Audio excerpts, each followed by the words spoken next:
Welcome, ZASLOW Show 2.0. It is a Thursday, the 17th of August. Good to have you aboard. Presented as always by Anidjar and Levine, accident attorneys. 800-747-FREE. That's 800-747-3733. Involved in any kind of an accident. Doesn't matter what kind. If you're dealing with a personal injury, you let Anidjar and Levine take you in. They treat you like family. They get you the money you deserve while you focus on getting healthy. Anidjar and Levine, title sponsor of everything ZASLOW Show 2.0. Accident attorneys, 800-747-FREE. That's 800-747-3733. Got a fun show planned today. It's Thursday, which means we get a couple of regular segments. You know that means fantasy football. That's right. Our pal is Jamie Eisenberg, CBS Sports Fantasy Football. He'll join us today. We'll get the update on what's going on. I want to ask him about preseason, okay? One of the things I want to talk to him about. So tonight, Week 2 preseason gets going. NFL Network, which, by the way, I think this has something to do with because the NFL Sunday Ticket, it's now streaming. You know, they got new negotiations went on with cable providers, and as a result, NFL Network is no longer an issue for me. A lot of people probably had this problem. You know, NFL Network was not even offered by my cable provider. I have DirecTV Stream, which I like a lot. And think about how crazy it is. DirecTV was offering NFL Network, but streaming was not. DirecTV Stream did not offer NFL Network. So I would have to order NFL Network separately, and then I got to stream it on my TV, and it's like, it's a whole rigmarole. So now this year, this just happened a couple months ago, I got NFL Network on my TV now. I'm watching Good Morning Football. I got it on in the background right now. Why am I not watching Amber Wilson on First Take? I'm recording it. I'll watch it after I do my show. I'm not going to miss that. Make sure you check out Amber all week hosting First Take, in addition to doing her radio show in the evenings, of course. She's been killing it. So anyway, I got Good Morning Football on right now. That's right there. Yeah, there. Because I got NFL Network now. So tonight's game, preseason game number 2, Cleveland, Philadelphia, I'll be able to watch it. And how about this? I've been telling you for years now what greedy bastards this NFL is, where I've ordered the Red Zone separately, but the Red Zone is so expensive unless the cheaper version of ordering the Red Zone, I'm going to order it on my phone. I'm going to order it streaming. Okay, so I've been doing that the last couple years. And it's not that expensive. It's like $35 for the year. But here's the thing. They're such greedy bastards, the NFL, where if I order the mobile version, you cannot cast it to your TV. And if that's not bad enough, I can't even watch it on my iPad. They can detect if you're watching it on your mobile phone or on an iPad. So I actually would have to watch the Red Zone. I'm sitting on my couch watching Dolphin games or whatever other game, and I got my phone out with the Red Zone. Sucks. Greediest bastards, the NFL. But now, because I have NFL Network on DirecTV Stream, I could also order the Red Zone on DirecTV Stream. So that's huge. That's a big deal. So anyway, we got preseason number 2 tonight. And what I want to ask Jamie, is this the dress rehearsal? Are we going to get some watchable, at least maybe in the first half, some watchable preseason games? Are we going to see Jalen Hurts at all tonight for Philadelphia? Are we going to get a glimpse at Deshaun Watson tonight with Cleveland? So because they changed, and I believe this is the second year, because they changed preseason games from 4 to 3, the third game was the dress rehearsal. So is the second game now the dress rehearsal? Well, Jamie's a fantasy football expert, but he also has answers to questions like that. So Jamie Eisenberg, CBS Sports Fantasy Football, he's going to join us coming up. He joins us every Thursday, and obviously once the season starts, we'll be able to get, some of your fantasy football questions. You'll be able to send them in via Twitter. I'm at ZASLOW Show. You could always tweet to me. You could always hit me up as well at ZASLOWJ. I'm an influencer on Instagram, but I love interacting with you guys. So anyway, we got that coming up. Also, it's Thursday. ZASLOW Show 2.0 mailbag. That's right. So we got that today. Got a few questions we could get to. You send in some mailbag questions. I answer them on Thursday. It could be about anything. Sports, music, wrestling. Maybe you need some advice. Whatever you got. ZASLOW Show 2.0 mailbag we do on Thursdays now as well. This is the third or fourth week that we've been doing that. So looking forward to answering some of your questions. I'll shout you out as well. So we got some fun stuff going on today. I do need to say right quick, I saw this a little while ago.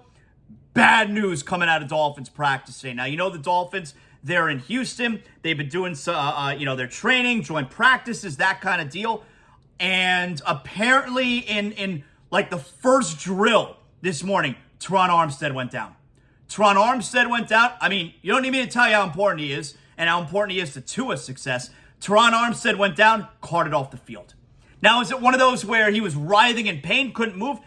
It doesn't seem like it. Apparently, he stood up but wasn't putting any pressure on his right leg and tried to walk it off and then had to take the cart to the locker room. Terrible news. I mean, if Terron Armstead's going to be lost for any period of time, look, the regular season starts in what, 4 weeks, I believe? If Jalen Ramsey and Terron Armstead, if we're losing both those guys for a big amount of time, I mean, look, Dolphins got a lot of great players. Like, I'm not going to say it couldn't be two worse guys to lose. They got a lot of great players. I don't think Jalen Ramsey is near the top of worst guys to lose because you know my attitude when it comes to Jalen Ramsey, not just because Xavier Howard, I think, is going to get back to being Xavier Howard, but we've never had Jalen Ramsey. He's never been on the team. But Terron Armstead would be, like, Tua obviously is number one worst guy to lose. Could Terron Armstead be right behind him? Or maybe Tyreek Hill is right behind him? Terron Armstead, very, very close to the top as far as guys you can't lose. And you know how tough he is. And this is also why you need reps. He's got to get out there. But this is also why Terron Armstead rarely practices. Like, he's old, and he gets hurt now, and apparently it was the first play on the first drill he went down. So that's something to keep an eye on. You're listening to this right now in the future. You may have more info. You may be saying to yourself, Zaslow, you sound so stupid because it's nothing. It turned out to just be a cramp. It's nothing. Well, you're listening in the future. I'm going in real time here based on the information that I just saw, all right? Hopefully, I sound really stupid right now. Won't be the first time.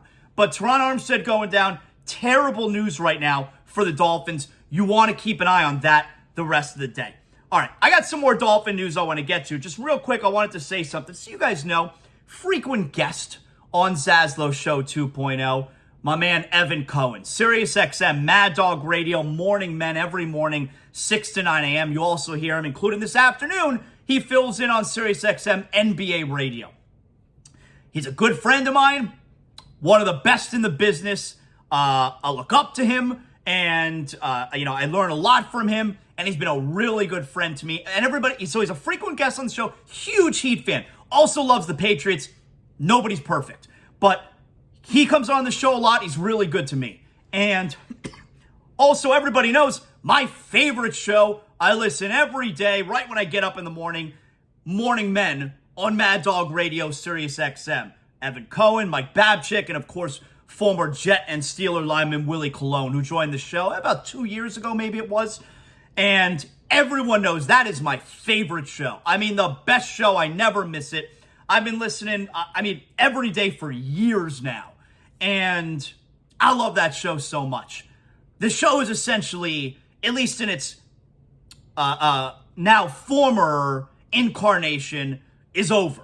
Because, I knew this, I had the hint of it for a few weeks, but knew it for sure about a week or so ago, and now it's been, I shouldn't say confirmed, but Evan Cohen announced today on the show that he is leaving, that today was his last show on SiriusXM Mad Dog Radio Morning Men, because he is now, and look, we're colleagues now. Because I'm debuting on ESPN Radio this weekend, all right? Saturday, 7 p.m., I'm hosting Primetime. Sunday, 4 p.m., hosting Primetime on ESPN Radio. So we're actually co-workers now. I'm super excited to be co-workers again with Amber Wilson. I'm also very excited to be co-workers now for the first time with Evan Cohen. Because Evan Cohen, Chris Canty, Michelle Smallman, I don't know her, but the three of them, they are the new, and I guess it's starting probably in a week or two, they're going to be the new morning radio program on ESPN Radio. And Evan's going to be amazing. But he's leaving Morning Men. And that's my favorite show.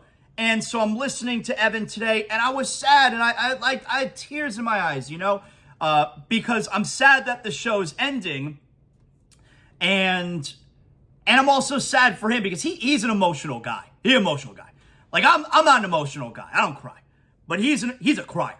He's an emotional guy, and he's crying throughout the final hour. He's trying to get he wrote down what he wants to say at the end, which. I mean, the things that he said to his co-host there, and the star of the show, Mike Babchick, everybody knows that. He's the star. But the things he was saying to him, it was like a love story, he loves him. I was very sad having to hear him say goodbye to the show and to the listeners, so I'm bummed out. That's my favorite show, and it's really no more. I don't know, I'll try to keep listening to it. I hope it's still just as good, but Evan's my guy, and I'm bummed about that. And he's on to something that's going to be huge and enormous for him, hosting ESPN Radio. So every morning, 6 to 10 a.m. I don't know what the start date is, but I hope you guys will listen because we're colleagues now. Chris Canty's my colleague now. He's a co-worker of mine. All right, all those guys, they're colleagues of mine. Chris Carlin's a colleague of mine now. Harry Douglas is a colleague of mine. They're my colleagues. So Evan Cohen is now my colleague because he's going to ESPN. And I'm also working now on the weekends for ESPN Radio. So I hope you listen to him on the weekdays. But I'm a little bit bummed out. And I don't know if I could say, well, I guess I could. I understand what he's going through there in a sense. Because he was so sad. You had the callers and the listeners. And I've said this before. I said this to Joy Taylor when she left my show. I said this to Amber Wilson when she left my show. They never love you more than when you're gone. They never love you more than when you're leaving.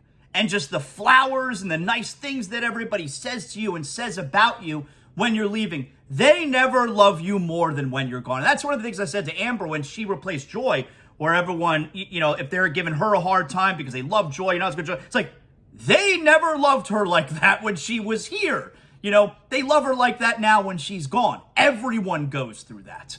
And so you're getting all the flowers and the goodbyes and the love from all the listeners. And radio, and especially how sad he was to have to say goodbye to his partner there, Mike Babchick.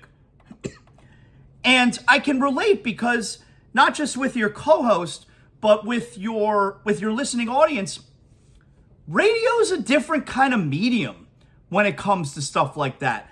And only two kinds of people understand what I'm getting at. A, radio hosts who've worked with other hosts, as opposed to not doing a solo show. Like Colin Cowherd leaves his show, he's going to be okay. It's just him. I give me a break with that McIntyre, brutal. But the host, a radio show host understands what, essentially like a breakup or leaving a show is like. And a listener, like myself, to that show understands because there's this radio shows, sports talk radio shows. There's this sense of community that is had where these shows, they're part of your life. It's part of your morning or afternoon routine. It's part of what you do. And especially, shows on hardcore sports. Like the shows that I used to do, ZASLOW and Joy, ZASLOW and Amber, they were not hardcore sports shows. We talked about everything in life. And that's what this show was with Evan and Mike Babchick, Morning Men on Mad Dog Radio, Sirius XM, where it's not hardcore sports. They're talking about life. And so there's this sense of community where the listeners and the callers are involved and you're part of each other's lives. And then when it ends, radio's different like that. You don't have that relationship in other types of sports. If you're a sports writer or reporter, or even you do a sports show on television, like if you host Around the Horn or PTI, it's not the same as sports radio, And so that part I understand, where for me, if I don't have the everyday interaction with my listeners anymore since I left local radio, since I was let go from local radio. And when it comes to having to say goodbye to your host, your co-host, it was like that for me when I had to say goodbye to Joy Taylor, and like that for me when I had to say goodbye to Amber Wilson. And it was very difficult because it's not just, hey, a coworker is leaving and they're going to another job. And of course, I still speak to both those girls really often. So we're still friends. You're still good friends. But you're saying goodbye, and this is where I really felt it for Evan this morning. You're saying goodbye to, this person who you talk to not just about sports, but about everything, every single day for 4 straight hours. It's a really unique relationship you have with your partner in sports talk radio. And I was sad for him, and I was sad hearing him had to say goodbye this morning. But not just, he's my friend, and I love that show so much, and I understand what he was going through in that spot. Because hell, I spend more time, obviously, around and with my wife, but I don't talk to her for 4 straight hours every single day. You don't have the relationship you have with your partner, with your co-host, as long as you like them. Maybe you hate their guts. I've been there before. Maybe, as long as you like them. You don't have that relationship with anyone else. Your spouse is obviously the most important person in your world, and you love them more than anything, but it's not the same relationship because you're not sitting there talking to them face to face every single day for 4 straight hours. I hope I'm conveying that relationship properly in a way that everyone can understand. So, and I've been through that a couple of times, and it's hard adjusting to that. And I felt really sad for Evan this morning, where, and like I said, he's so emotional. He was hysterical. And he said he was going to be hysterical because he knows himself, He was so sad. And I felt so sad for him. But at the same time, it's a really great, he's going to be hosting on ESPN Radio mornings, every morning. And look, we're co-workers now. That's not the same host in ESPN Radio as I'm going to be doing this weekend. He's going to be it's one of the biggest hosts in the country now. Even though I kind of think he already is, because that's my favorite show. But I was sad and happy for my guy, Evan. And Evco Radio, if you want to hit him up on Twitter. I'm not calling it X. And I was also sad because everybody knows that's my favorite show. It's my favorite show. So, yeah, I was like all those other listeners this morning. Now, those listeners, and if you're reading the papers, last week or so, you knew he was leaving. But I'm sure a lot of listeners were hearing it for the first time this morning. They were shocked. And so you're sad. And I was sad for him I was sad for me as a listener, and I was sad for him on a personal / professional level, because I know what that's like, where you don't get to talk to that person anymore. That relationship changes. It's not the same. It's Anyway, I hope I conveyed that properly. All right, let's get to the really serious stuff, Miami Dolphins football. First, I got to tell you guys, if you're thinking about getting a new car, the only car dealership that I personally endorse, it's North Fort Lauderdale Subaru. If you're in the market for a new car, you can't decide where to go. I send you to North Fort Lauderdale Subaru because when you walk in the showroom doors, you're going to let a member of their friendly sales team navigate you in the right direction. They're going to say, what are you looking for? Something maybe for the family, an SUV, something spacious, something fun, just you, to and from work, have a good time? Well, they got all the newest Subaru models on the market at North Fort Lauderdale Subaru. Whether you're looking for something big, something small, North Fort Lauderdale Subaru is going to have the perfect model for you. And, hey, it's still summertime. They got these savings at least till the end of this month. So you want to get cracking here. Sizzling summer savings at North Fort Lauderdale Subaru. New Subaru models starting at just $249 a month. Save up to $1,500 off MSRP on select new Subaru models in stock. Plus, receive up to $750 in trade-in assistance. Shop NFLSubaru.com. That's easy to remember. nflsubaru.com. North Fort Lauderdale Subaru, conveniently located on North Andrews Avenue, just north of Cypress Creek Road. The building you know and the place to go, North Fort Lauderdale Subaru. All right, so let's get to. I gave you the shit news as far as Terron Armstead goes, and I want to get to Jamie Eisenberg in a moment here. I gave you the shit news as far as Terron Armstead. Keep an eye on that. But this is from yesterday, so we found out over the last few days, right, that Christian Wilkins, who is going into the final year of his rookie contract, does not have an extension yet. He has not signed that second contract yet. And look, we all know, I think the jury was still out the first couple years. Christian Wilkins is awesome. Like, an all-time great defensive tackle for the Miami Dolphins. Now, I'm not saying all-time great in NFL history, but as far as the Miami Dolphins go, he's developing into what is going to be an all-time great D tackle for the Miami Dolphins. And you can't, you have to keep him.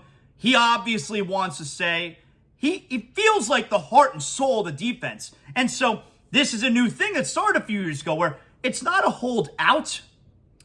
Christian Wilkins is holding in, where he's showing up every day, but he's made it clear he is not participating in drills until he gets his new deal. So he's there, he's on the training table, film room, I guess a lot of this is to avoid injury, but also to force the hand of the Dolphins.